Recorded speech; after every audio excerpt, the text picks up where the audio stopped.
여러분 안녕하세요. 헬렌 분노조절연구소입니다.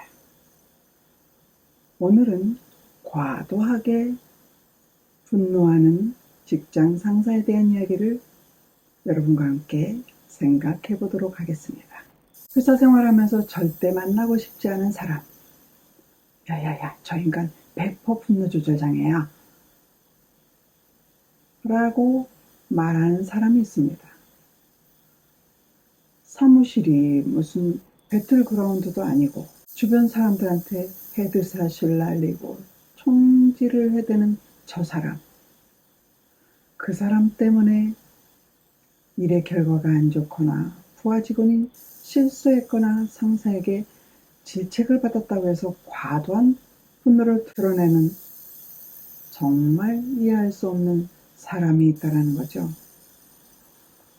그래서 그는 많은 사람 앞에 비난을 받고 외로운 가운데 놓이게 된다는 이야기입니다. 상사나 부하가 잘못했을 때 어느 정도 질책을 할 수 있고 또 그 과정에서 화가 화를 불러일으키고 목소리를 높일 수도 있지만 이런 분노 표출이 지속적이고 반복적이거나 정도가 너무 과하다면 비난을 받을 일이 된다는 것이죠. 여러분도 알다시피 얼마 전 TV에서 모 항공사 회장 사모님처럼 정도가 너무 심한 경우에 법적 고발 조치까지 취해지는 경우가 있다는 것입니다. 그럼에도 불구하고 여전히 곳곳에서 분노를 유발하는 분들이 있다는 이야기죠. 그래서 오늘은 그 분노 유발자가 나와 함께 사무실에 있을 때 이야기를 보겠습니다. 왜 이런 일이 생길까를 생각해 보니 우리는 사회적으로 사무실에서 분노를 폭발하거나 용인하거나 부추기는 사회라는 것이죠. 어떤 일을 성과를 내야 될 때 우리는 분노하는 사람을 용인합니다. 또한 높은 지위에 있는 사람이 분노할 때 우리는 당연히 그럴 수 있다라고 생각을 바꿔버립니다. 이런 일들이 어쩌면 분노 유발자를 더 키우는 결과가 되지 않았을까요? 가장 손쉬운 방법은 공포를 학습시켜서 알아서 기게 만드는 우리의 문화가 있었다는 것이죠.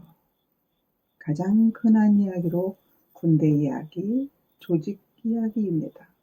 이 남성들은 그 조직 사회에서 이미 자신이 제왕처럼 군림을 하지 않으면 다른 사람들이 자기의 말을 듣지 않는다는 것을 경험해 보았고, 그래서 그렇게 화를 내고 다른 사람에게 자기의 감정을 쏟아 부을 때 자기가 센 사람이라고 길러졌다는 것이죠. 지금의 40대, 50대들은 어느 정도 회사에서 임직원급에 속하고 또는 CEO들이 많이 있을 것입니다. 그들의 유년 시절은 이미 선생님들에게 폭력의 체벌을 받았고 초등학교, 중학교, 고등학교 누적되어 있는 이 폭력의 체벌이 군대에서 그리고 그 과정에서 이제는 자기가 분노 폭발하는 경험을 하게 됩니다. 그를 통한 공포의 전달 그리고 통제 효과를 학습한 사람들이 있지요. 나이를 들면서 성숙해서 이런 악습을 벗어난 사람들이 훨씬 많지만 여전히 적지 않은 숫자는 학습 그대로 반복하고 있는 셈이고 그분들의 집단 문화가 우리 사회에 만연되어 있다는 것이죠. 사회적으로 각종 갑질 고발이 이어지고 또 서로가 서로를 믿지 못하는 불신의 사회가 되는 것들도 이런 폭력의 잔재라고 볼 수 있습니다. 영화 여러분들 달콤한 인생이라는 영화를 한번 보시기 바랍니다. 학대를 당하던 피해자가 결국 가해자에게 나한테 왜 그랬어요? 라는 말을 하기까지 얼마나 많은 준비가 필요했는지 그 영화를 통해서 여러분들이 경험해 보시기 바랍니다. 또한 우리 사회는 온정주의가 평대해 있다는 것이죠. 다른 관점에서 보면 처벌보다는 비난이 낫다라는 생각도 이런 온정주의를 부추긴다고 볼 수 있습니다.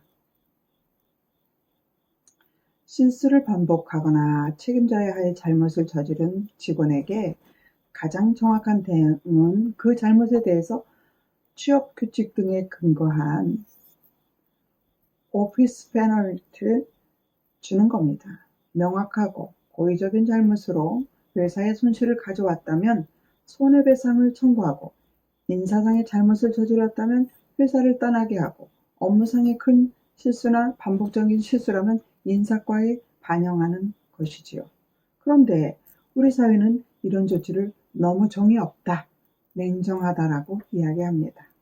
그래서 욕하고 비난하고 망신 주는 걸로 대신해서 은근슬쩍 넘어가는 온정주의가 남아있는 것도 회사의 분노 조절 장애가 존재하는 이유입니다.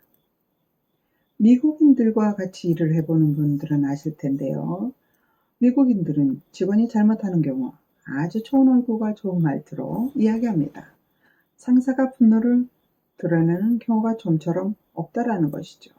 그래서 너는 이런 잘못을 해서 회사에 이런 손해를 끼쳤고, 또 네가 이런 반복적인 행동을 함으로써 우리와 함께 일할 수 없다라고 이야기한다는 것이죠. 그 좋은 얼굴과 표정으로 잘못을 지적해주고 자신을 회복시키는 미국인들을 한번 생각해 보십시오. 그들은 분명히 너와 함께 갈 수 없다는 것을 이야기합니다. 이런 경우에는 잘못된 행동으로 인한 결과와 그에 대한 책임만 존재하게 되는 거죠. 너무나 투명하고 또 업무 외에 인간적인 모멸감도 주지 않기 때문에 그 방법이 더 좋다라고 생각할 수 있죠. 그렇지만 가까이에서 보면 정말 무섭습니다. 좀처럼 감싸주지 않는 아주 드라이한 관계를 맺어가기 때문이죠. 잘못된 태도를 교정하거나 그 실질을 만회하기 위해서는 결국 처벌을 하거나 비난을 하거나 할 텐데, 우리는 가족 같은 분위기를 위해 비난을 하는 문화인 것이고, 미국은 처벌하는 문화의 차이라는 것이죠. 이런 이유로 비난을 하는 상사라면 보통은 분노조절 장애자라고 볼 수가 있습니다. 그런 분들에게는 분노조절연구소에 와서 자신의 분노를 조절하는 방법을 배우시기를 권면해드리고 싶습니다. 여러분, 오늘은 여기까지 들어주셔서 감사합니다.